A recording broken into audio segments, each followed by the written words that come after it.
something will go wrong. Huh? I'm live? Really? On Facebook? YouTube? You know, those things.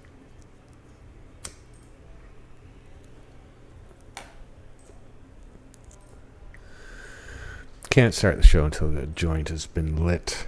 We've smoked several sitting here already. So, fairly stoned. Hope you are all too. Welcome to the show. I'm Marijuana Man. This is, in fact, From Under the Influence. And we're here high atop the Cannabis Culture headquarters, downtown Vancouver, right next door to High Score. Thrilled to be here as always. It's a fun old building. Much has gone on in here over the years. Oh my God. It's not easy to remember all of the stuff, really.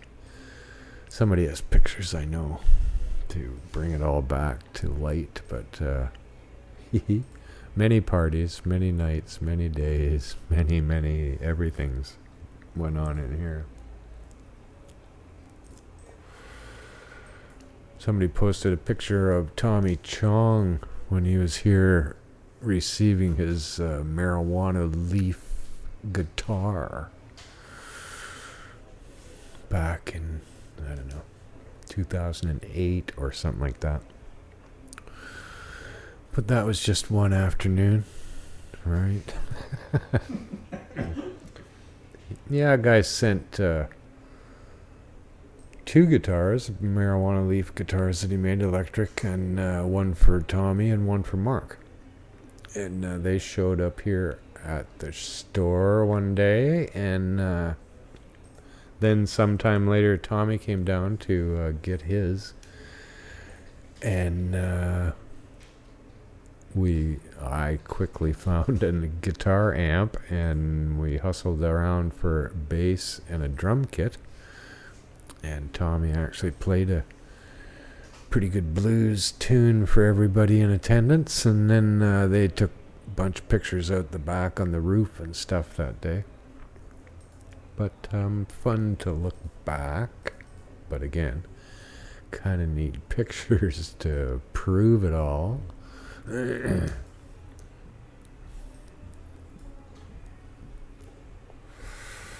But I've been very fortunate to hang around with Tommy a little bit, and he's a really fun, nice man.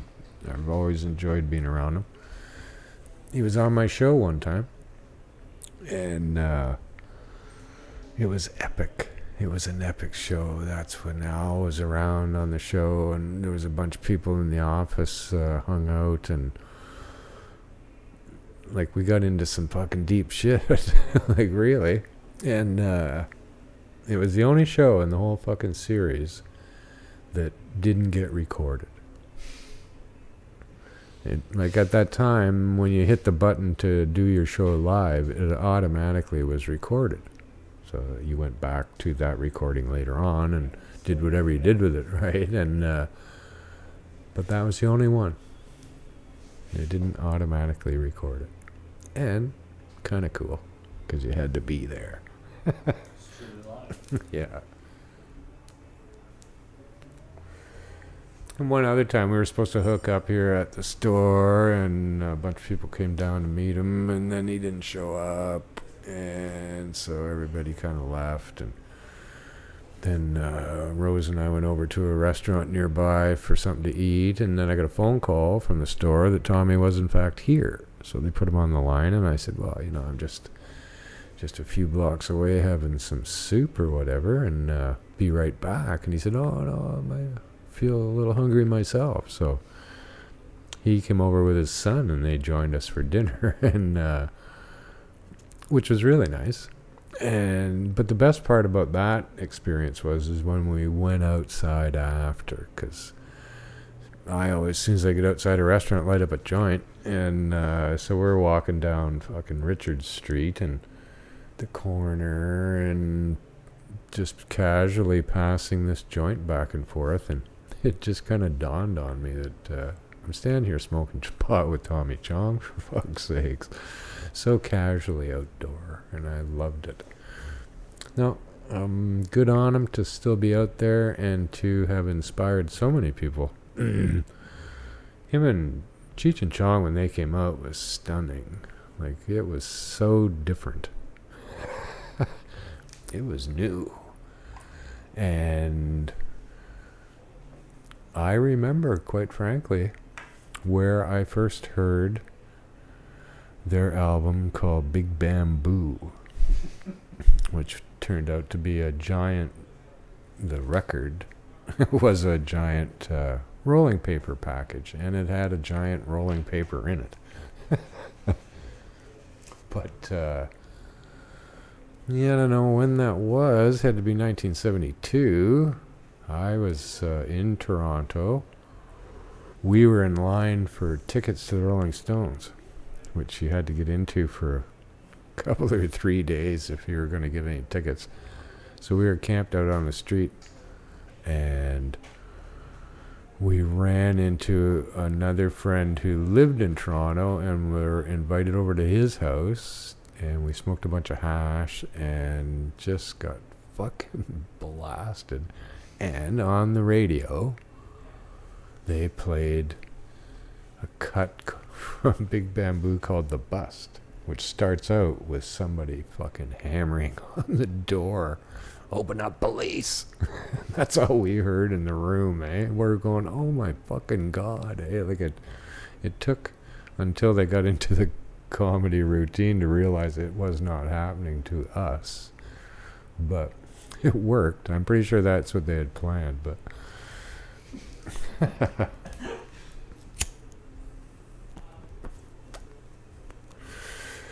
and we did get tickets to the Rolling Stones for that concert, and Stevie Wonder opened the show, and tickets were $6. We couldn't believe it. We're going $6. Who the fuck charges $6 for a concert? Oh my God. Because they were usually $5. But that was my very first concert, actually.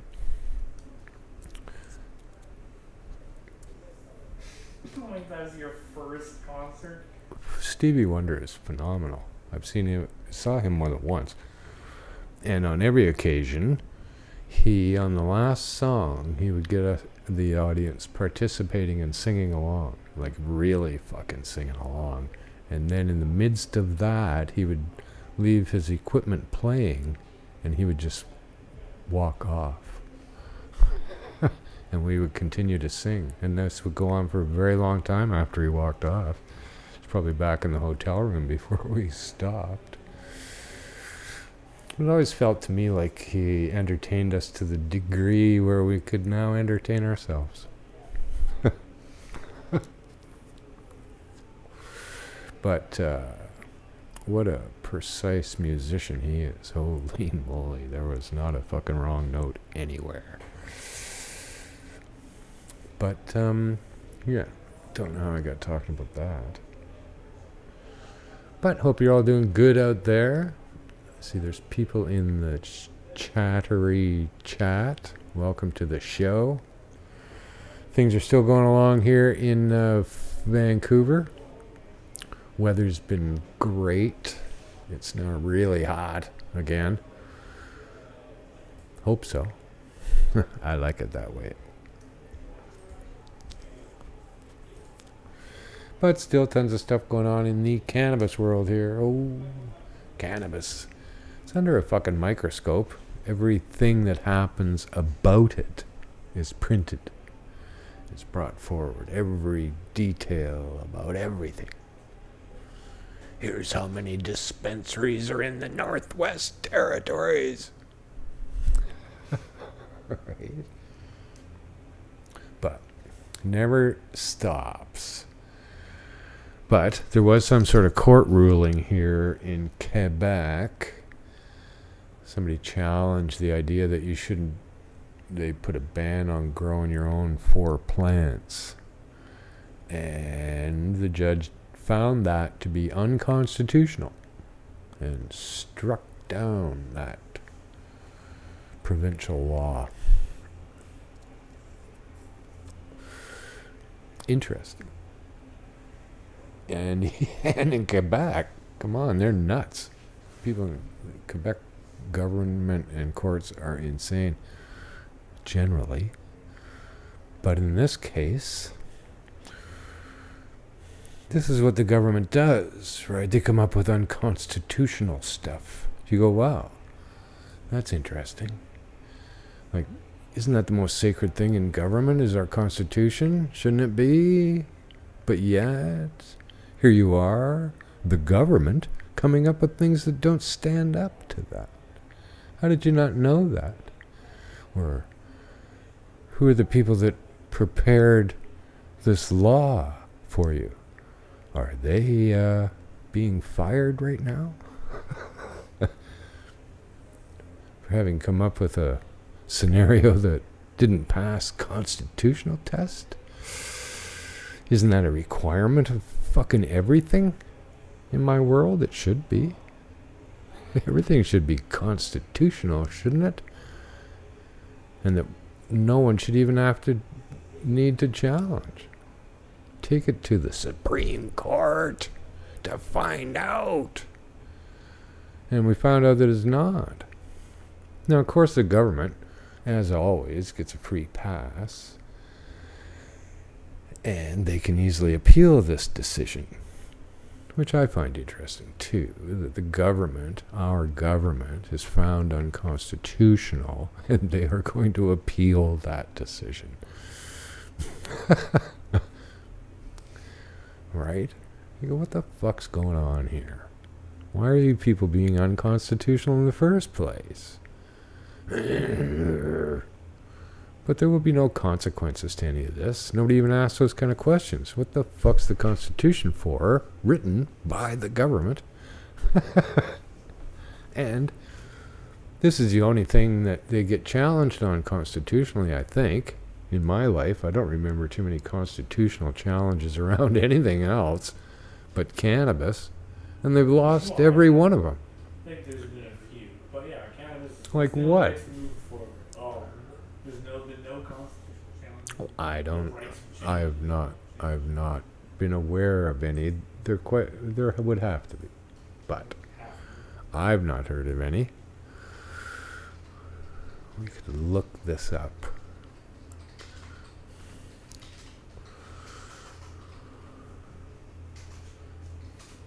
And we are. Oh,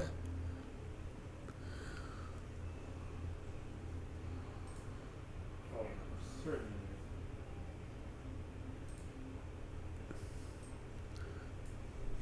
Bank of Montreal versus a credit union. Canada Trust versus Canada. Rogers versus SoCan. Canada versus Bedford. No. I don't know. They don't explain what any of these are about, right? At issue was whether the police could request subscriber information associated with an IP address from the internet. Well, I guess. Okay, well, what do I know? But anyway, I don't know everything. The only way cannabis laws have changed. These are just my opinions. You know, like on Facebook, when I'm not typing. And my face is here. Welcome to Facebook Live. Who's got time? I don't get her. I don't know. I don't have any short answers for any of this shit or short opinions about any of it. It's just fucking nonsense, a lot of what I read. But, so, even if they don't appeal the decision, the government is always given time to rewrite the article to then keep the fucking ban of growing in place, is what they'll do. Right? they don't just end the law and say, okay, well, It's like, well, you're it's right. unconstitutional to deny people the ability to grow 4 plants that they were given the right to by the federal government. It's kind of the way they came to their conclusion. So, I'm not too sure why you would get a chance to rewrite something that would in fact ban you from being able to grow 4 plants in Quebec. Like, how could you come up with another program that would suggest that when you were just found to be unconstitutional with that idea? So potentially, I think the ban is going to go away. And I hope it'll spread like wildfire, like into Manitoba, where they also are banned from growing their own weed, aren't they? Where? Manitoba. Pretty sure. And you would also like to think, given that kind of decision, that, I don't know, because it's a federal law, was kind of the decision that it has to be made available to the citizen and not banned by the provincial government. So, kind of like the ban in British Columbia, set up to allow the landlord to decide your fate. I guess that's more constitutional, that my landlord gets to decide whether or not I can have my federally permitted 4 plants or not. Brought to me by the provincial government. Same thing, isn't it? This idea that no one should be able to see them, brought to me by the provincial government. Same thing, isn't it? It's unconstitutional to deny me access to this fucking plant, you pricks. And that's what they're doing. Government here in British Columbia is a NDP government. There's no way in hell they want the Liberal scheme of legalization to succeed.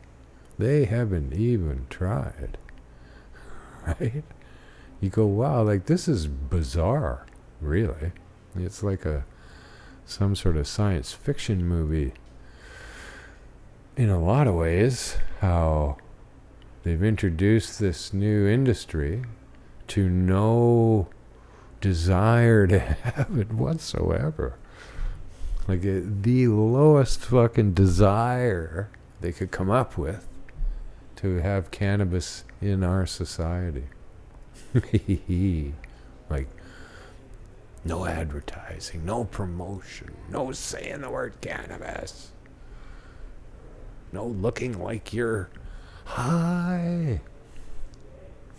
Like, come on, like, what the fuck? Why do we allow them to start the day that they came up with it as the starting point here and not ever look back at to what people were actually like who consume cannabis? For fuck's sakes, they're everywhere.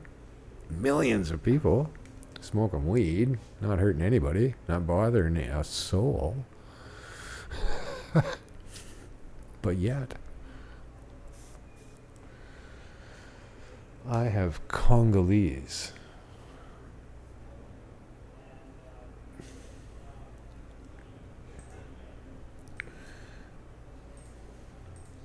Yeah, one of my top 2 favorite strains on the planet that I've ever smoked. Consistently, I could smoke that all day, every day. And quite often, I do have other stuff to smoke. Lots of different strains, actually, but they don't get smoked when I got Congo.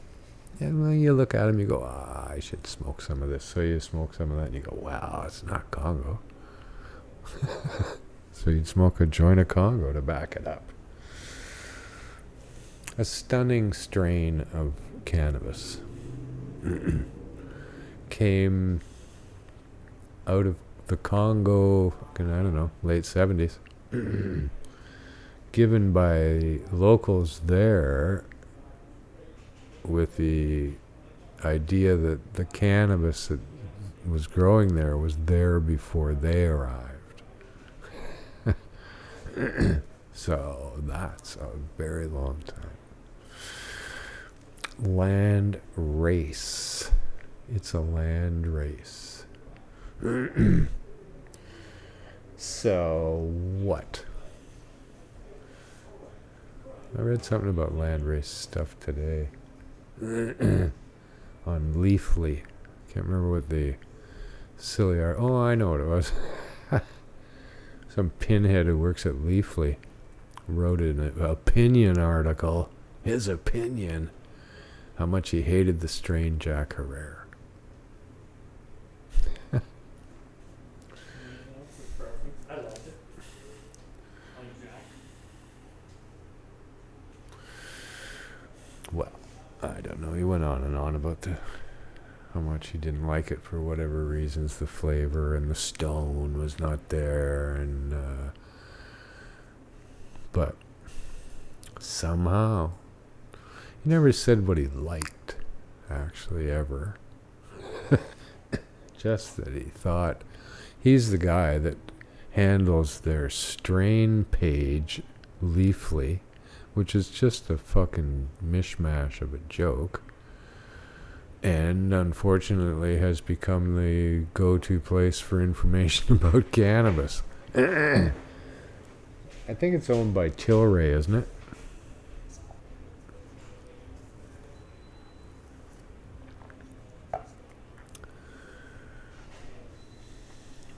But somebody somewhere, I was reading. One of the LPs owns a lot of their stock, I think, or a portion of Well, it just kind of shows quite an astounding lack of knowledge about cannabis strains for a guy who's reportedly handling this cannabis strains page at Leafly. I don't know, like, talks about the genetics behind Jack Herrera, which is Tilray owns Leafly. Yeah. Figures. But I don't know. It's just pages and pages of sativas that they list on the sativa page. Like hundreds of them. Of which only a fucking handful, maybe 6 are actually sativas. The rest of them are hybrids. And quite probably a lot of them were more indica than sativa. And it's just put out there, right? Green crack is a sativa. It also shows up on the indica page, right? So the sativas that they list are things like Thai and Maui Wowie and Durban Poison and probably Acapulco Gold. Any sativa they ever heard about in history, none of which you could actually buy seeds for, I can't imagine, or the bud, really. It's not really Maui Wowie. It goes around. It's just called that. So, nonsense. But Jack Herrera is made up of Northern Lights, Skunk Number 1, and Haze, the 3 most popular strains in the Sensi Seed catalog at the time. They created the strain. And, I don't know, I was smoked it a lot of times. It's pretty good. But anybody's taste is anybody's taste. I appreciate that. But, I don't know, virtually every strain out there right now would contain both skunk and Afghani, as we call it, Kush, which is Northern Lights. It was really just a Kush. But those 2 strains, the Kush and Skunk Number 1, runs through everything. That's the way it is. So it doesn't matter if it's Gorilla Glue or Girl Scout fucking Pineapple Express. Everywhere you go, you've got those two strains involved. And the reason for that is skunk number one brings a lot of flavor potential to the mix. That's where you're getting the pineapple taste from. And then anybody who finds that and wants to continue with it will cross it with a fucking Kush. Because it's the fastest flowering there is. Right? And then they still call it a sativa. So, sativa wannabes wish they were sativa strains, but not really. Congo's a sativa strain. I've smoked many sativa strains. They don't look like big hard nugs like the Maui Wowie did. Right? They might have Maui Wowie in it, potentially, but fucking bred as far away from the process as they can get. They just pick up the flavor of that so that they can say that this one is that, perhaps. So, confusion. It's not a fixed program here with cannabis. Everybody's kind of looking for the strain. They always have been. I've been in this business a very long time. Everybody is looking for the one. Right? Haven't found it yet. Maybe they have been long since passed, because they're always looking for the one now. The one that. But it's all the same. It's all the same cannabis as it ever was. Northern Light, Skunk, and Haze. A couple other strains started it all. So, what you got that's new? Nothing. Just mixed around and around and around, creating the same type of plant, different terpenes, as far as I can tell. Right? They all just are picking up a different flavor, and they're finding these flavors. One that's like cheese, one that's like blueberry, one that's like mango, one that's like lemon. So that seems to me, in the long run here, and in my experience, a thing that is possible in the breeding process here. You cannot, in my estimation, breed potency. The fuck do you do that? There's limits to what this plant is even trying to do here. And we tend to miss the point as to what the cannabis plant does and how it creates these cannabinoids and why.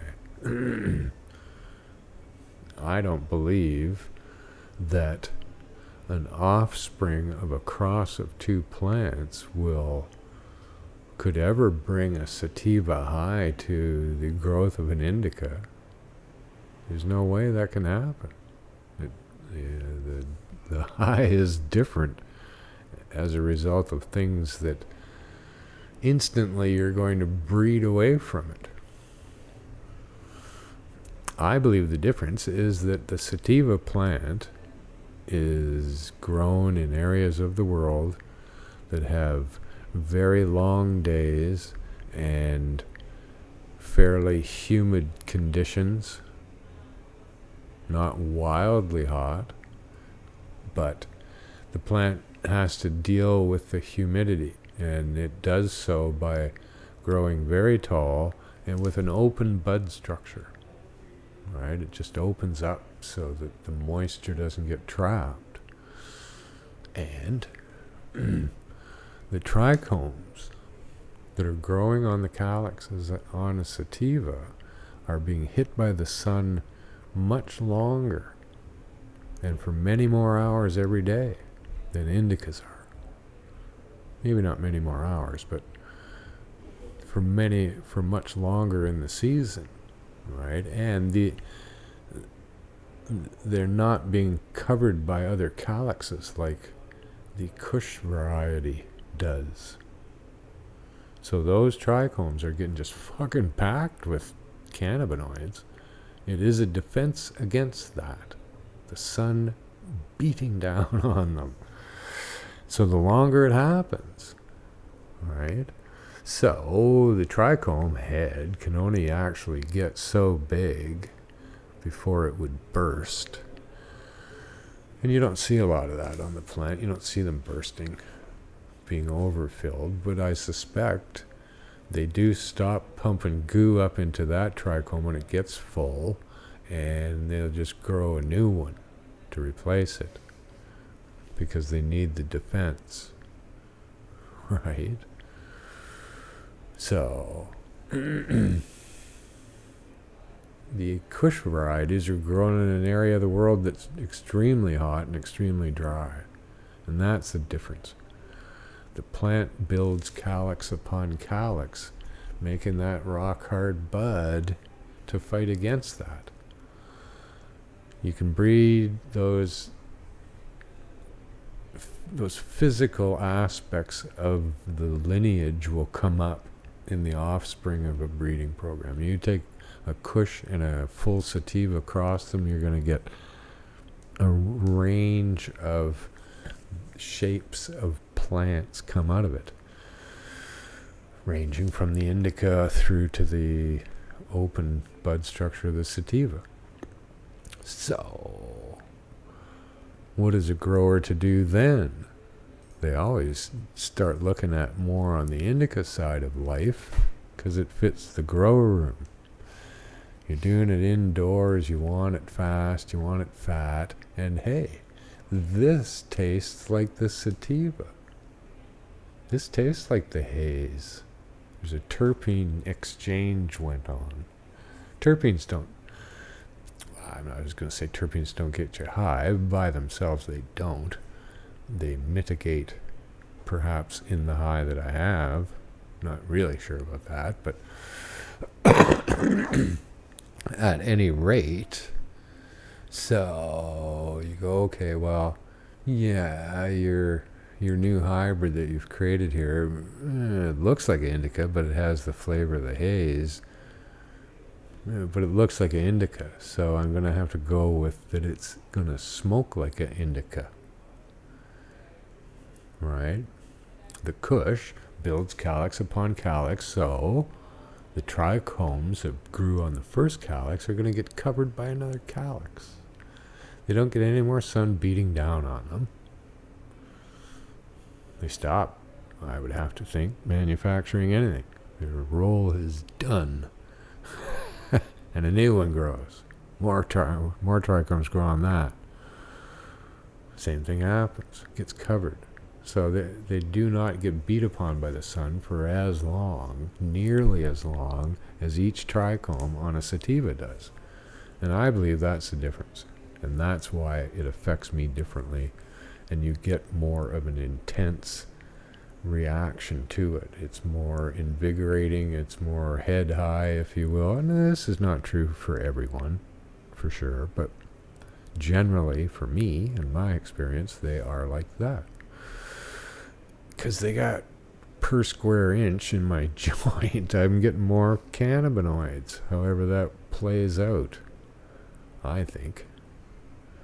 Half-gram joint, or whatever it is a half-gram joint.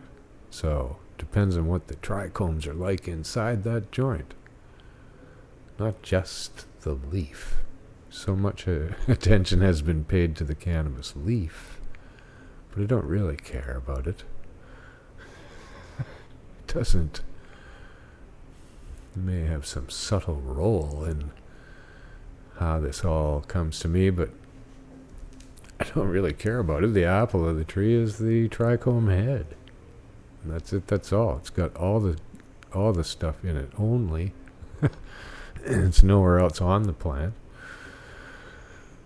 So very little has ever been examined on how to improve upon those trichome heads, let alone any one of these breeders ever having a clue really about any of that stuff. So they would never choose the sativa side of things because it's long flowering, you don't get as much per square meter with your cops are coming. And still, even in legalization, they still choose the indica side of anything because it fits their room and their profit, and and that's kind of sad. Sativa has a rough go of it everywhere, when in fact it'd be the original cannabis that we know. There is some goofy stuff going on about the origins of the species. I don't know. They just keep coming up with more and more stupid conclusions here that don't make a lot of sense, to me anyway. They found some human remains on the Tibetan steppes. No, they never got in the house. They were just on the steps. Oh, they were this close. So they were poor people, right? Cast out by the Tibets. No. I don't know. It's north of fucking north. Right? Isn't it? It's north of the Himalayas. It rises up. The Himalayas, creation of the Himalayas created the flat fucking land behind it. And that's where they found the most ancient evidence of cannabis. I don't know. What was it? Something like 27,000 years, maybe? Is that what they said? I can't remember. I tried to find that number today, but the story's been eclipsed by a new story from it.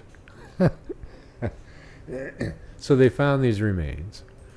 And at that time, they concluded that this was where cannabis originated. You go, well, why would you say that? Why wouldn't you say this is the oldest remains of cannabis we've ever found? How could you conclude that the plant started there just because it's the oldest one that you found? That's the oldest one that you can prove that you have, I guess?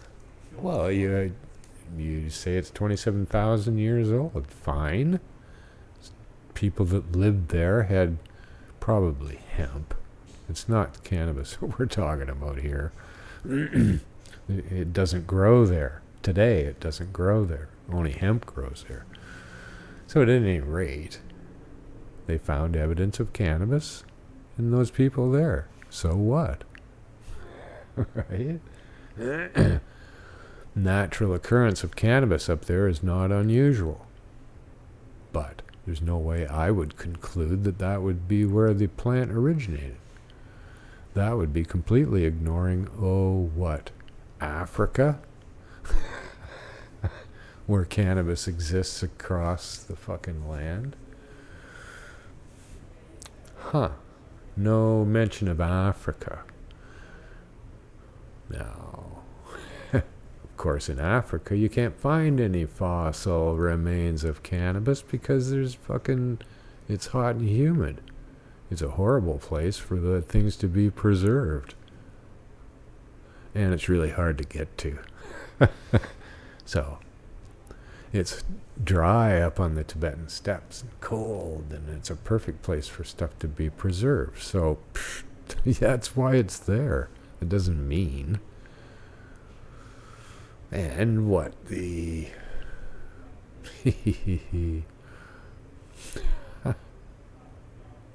I don't know. So, science actually believes, generally, that humans began in Africa and spread throughout the world from there, is what they think. So, in this theory, if cannabis is to be disregarded in Africa as being there and it actually originating in the fucking China, then that would mean that the people who migrated out of Africa would have had to have gone to the Tibetan steppes, got marijuana, and brought it back to the Congo. Or vice versa. No, that was how it would have to go. If humans emerged out of Africa, they would have then had to go to fucking Tibet, get some weed, and come back with it before anyone had it in Africa. And you thought you had to wait long for your dealer.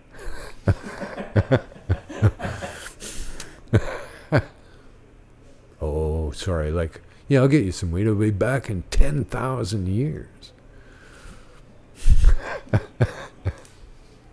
So it's ludicrous to think this way, right? And if somehow humans evolved alongside cannabis to end up having cannabinoid receptors, not too sure how that works. If you have to have cannabis around to have cannabinoid receptors while you're a fucking jellyfish. Right? How the fuck does that happen? You don't just get it one day walking around as maybe part monkey way back when before humans, and you went and got cannabinoid receptors? That happened at the beginning of fucking time for some reason. In China? No, it's ludicrous. And out of fucking nowhere, they linked this information to now the idea that cannabis originated 27.8 million years ago in China.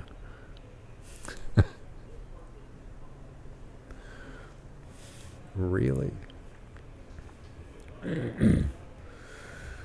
27.8, not 27, not 28, but 27.8. They're so exact. It was a Thursday. Then, like on Friday, there was cannabis. You went, dude, there's weed now. We should go to Africa. No, 27.8 million years ago. Scientists are very good at coming to the wrong conclusion with great confidence, eh? Just say it. You go, well, how the fuck did you come up with that? The headline actually said that fossilized remains of cannabis led them to believe it's 27.8 million years old. Well, they didn't find a fossil of cannabis that was that old at all. They have not found that. They found that stuff in Tibet. Apparently it was Jack Herrera they found. Like it's that old, that strain. Yeah. You notice there's no good weed coming from the Tibetan steppes, or ever has. It certainly would be hemp. But, so in that article, the person referred to, gave an explanation of what a landrace strain is. So, all he did was name Durban Poison and Panama Red as landrace strains, which, in fact, technically, neither one of them are. No.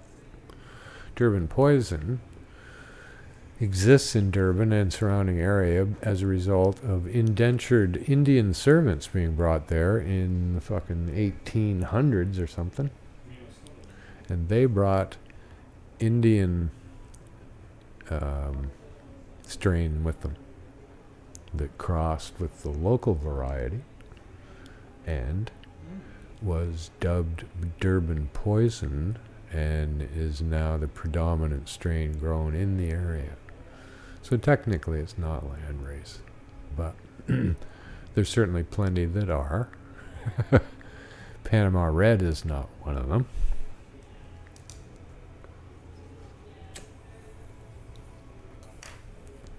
Or anything in North or South America.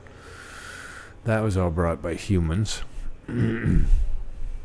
No indigenous high THC producing cannabis in North or South America.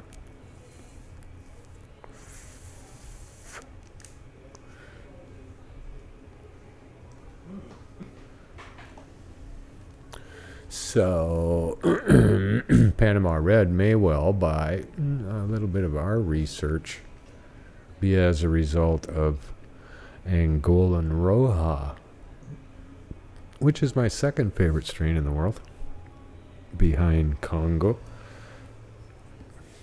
Real sativa, real red hair. Portuguese, what? It's the Portuguese that were in control of Angola for some time. They did a lot of foraging to the New World in through Brazil and those areas. So, feels like they brought it. And a lot of the New World strains in that area are all a lot of red hair. Panama Red being one of them. Hence its name, Panama. Good, strong sativas in their day, that's for sure. Colombian Reds too, and Mexican had a lot of red hair on it.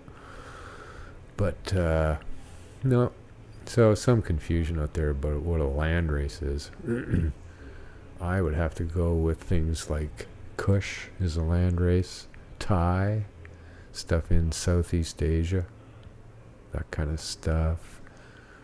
But the rest of them are old. All the stuff in Colombia and Mexico is all fucking crazy good, and almost landrace by these years, but. And they are the ones responsible for everything that we smoke today, except Congo.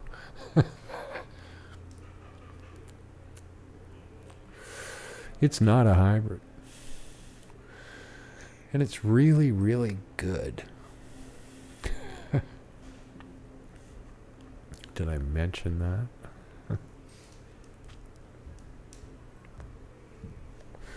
I think cannabis is a lot older than 27.8 million years ago. Here's another interesting thing. They say that 28 million years ago, there was a giant meteor hit the Earth in the Sahara Desert. Huh. Just right there in North Africa. A meteor came 28 million years ago, bringing the very spores of cannabis that would that would grow from there, maybe. 28 million years ago. It was like late on a Saturday night. Yeah, you're out as wild. Next thing you know, into a planet. Yeah, bang. Oh, was that a meteor that wiped us all out? You're sweet. Never know. Came from somewhere, didn't it? But no, cannabis has been around a very long time. I don't know. They keep tying it to hops, too, for some reason. I don't quite get it. The hops plant and cannabis plant. Just because they had trichomes, I think. So what happens to their trichomes? They make fucking hop hash out of it. For brewing. Yeah, they do. Yeah. There's a big hash making place out in Richmond. All stainless steel and shit for making hop pucks. Hop hash? What do you do with hop hash? Use it in your brewery. Oh. But I'm not too sure they're related. The hop plant apparently is forest type plant where cannabis is out in full sun and nowhere near the forest. So yeah, I don't know.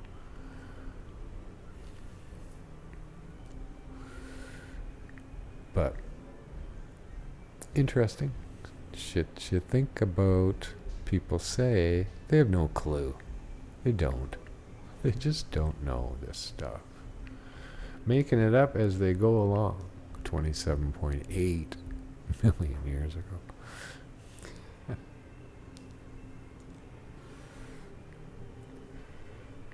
So, What else is going on? Ontario Lottery. Some outfit called High Life won, I don't know, seven location in the lottery. Out of 42, this outfit got 7 of them. And after having submitted some 650 applications on those very addresses.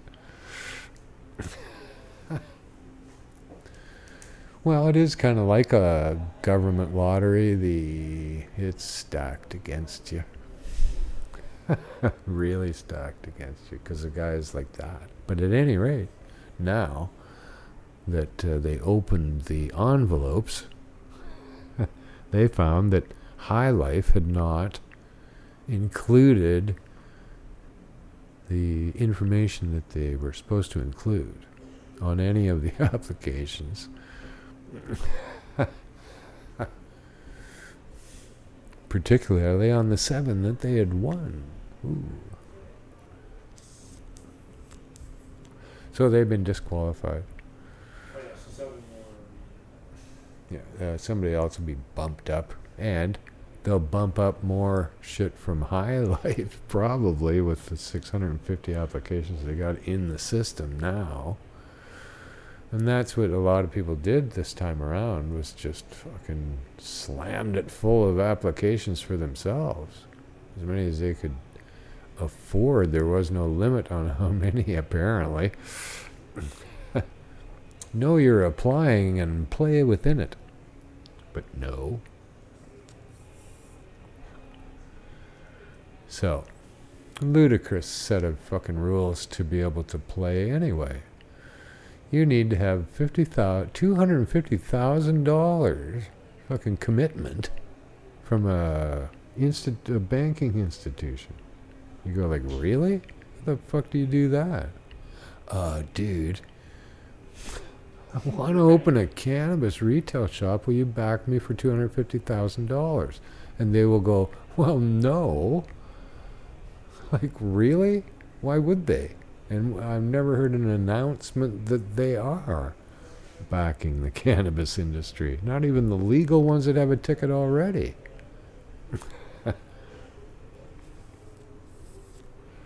And you got to have a $50,000 line of credit, and you got to fucking blah, blah, blah, all this fucking money.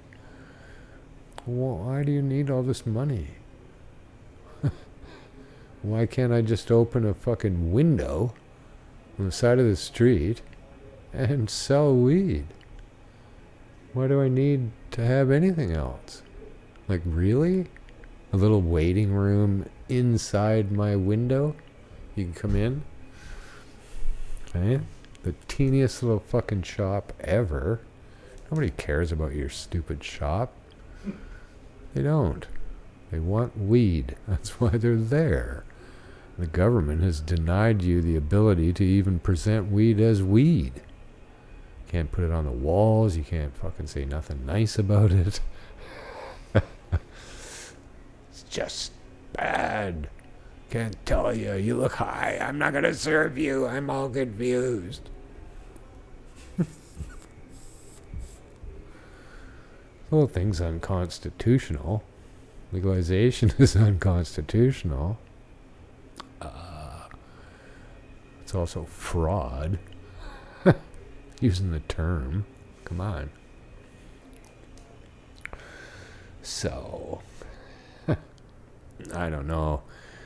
It's just a clown show in Ontario with the Ford government. And once again, the conservative government, in no way do they want the cannabis thing to succeed for Justin and the Liberals. They can't get behind that. It's the biggest thing in the fucking news. Right? No opposing government, provincially, is going to get behind it and do anything to help it succeed. It's a fucking embarrassment here in British Columbia. We have the lowest, well, it's not an embarrassment, but it is statistically, they have done the least amount of business on par with PEI. Well, But they just lost their fucking rep. They're giving it to Alberta. Right? They're handing the rep to Alberta for the most weed sold. No, most weed sold in the black market is in British Columbia. We have a pretty good black market installed.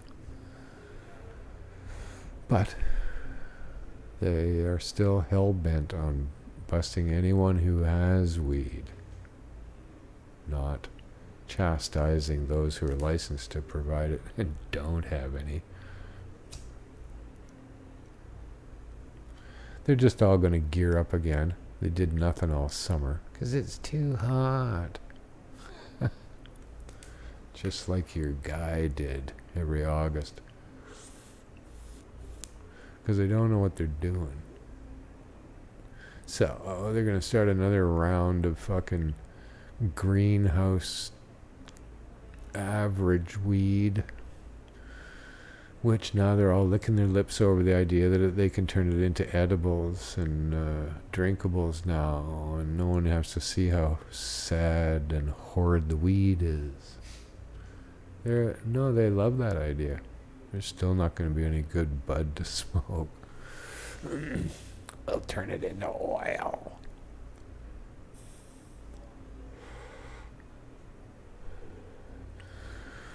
Now, I did smoke some delicious outdoor weed this week. A couple of flavors. One was a grapefruit. One was a Master Kush. And grown by a meticulous grower. And light dep taken into the dark every night to get it to flower earlier, which is a very good thing to do. If you're going to grow weed on your deck, it makes it way better. But you have to induce flowering earlier so that you can get it to closer to finish by the end of our shorter season. And in a very good time of year to finish is August, when it's really hot and dry, into just early September.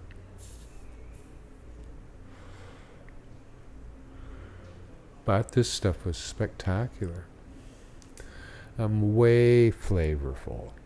Like just flavorful. And a very good in-your-face kind of high. But didn't you didn't stay high all that long. But we never really tested the theory too much. You go, well, wasn't a Congo. But stunningly flavorful. I mixed it with Congo, and that was just delightful. So yeah, really full flavored, and I believe the outside on your deck in Vancouver is, it's got to be better than in your basement under fucking hydroponic lights, for sure. It is the length of season and other factors that come along outside that you have to fight against. But I think the sun is rocking these plants a little more because of the little bit more UVB they're getting outside than they are inside under your grow lights. So I think that's a difference. Terpene production is high, but that could be they're really frosty too. So killer weed. So it'll be interesting to see how the outdoor crops do across the land. They be coming in here fairly soon, I would think. Wonder how they did in Brantford.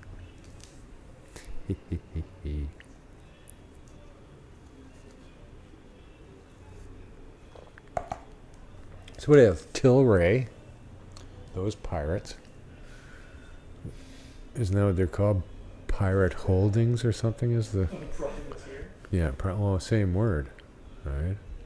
Sir Francis Drake was a privateer, not a pirate. All right? Oh yeah, he did the same shit as the pirates did. But at any rate, Tilray announced that they were buying some outfit in Calgary called 420 Retail or something that holds 6 or so stores. And for $110 million, they're buying those stores. You go, well, didn't you just say last week that you had lost $20 million? Like, where the fuck are you people coming up with all this money and claiming losses in your business? It's when you said you lost 20 million from the billions you have, is that you lost it from that? You can't cover it in any way. But $110 million for these stores. You go, well, that's interesting. And was to enlarge their footprint. It said on Forbes magazine or some fucking Bloomberg, to enlarge your footprint. Tilray. Well, I don't know. I thought they weren't allowed to have their own retail stores. But isn't that? It's not owned by Tilray. It's owned by Pirate Holdings, right? It's not Tilray. You go, wait a second. It's all the same fucking thing, but it's okay because it's got a different name. So, $110 million, not in any money. It was a stocks-only acquisition. With future considerations. When Tilray figures out how not to ever give you any money for those 6 stores. That's a lot of money for a few stores. 110 mil. But not if it's just stocks. You go, oh yeah, sure, here. I'll sign a piece of paper for that. Here, I've signed the paper. There you go. Nothing. Can't afford to go out for dinner. No, they're buying retail space. I'm like, what the fuck? Thought they weren't supposed to. But they are. And that's all they're doing. They're all using the billions that they're raking in on the stock market to expand their footprint. Right? They want to take over as much as they possibly can, the handful that have the billions. And they are. Right? And they're still dangling the little fucking microprocessor carrot.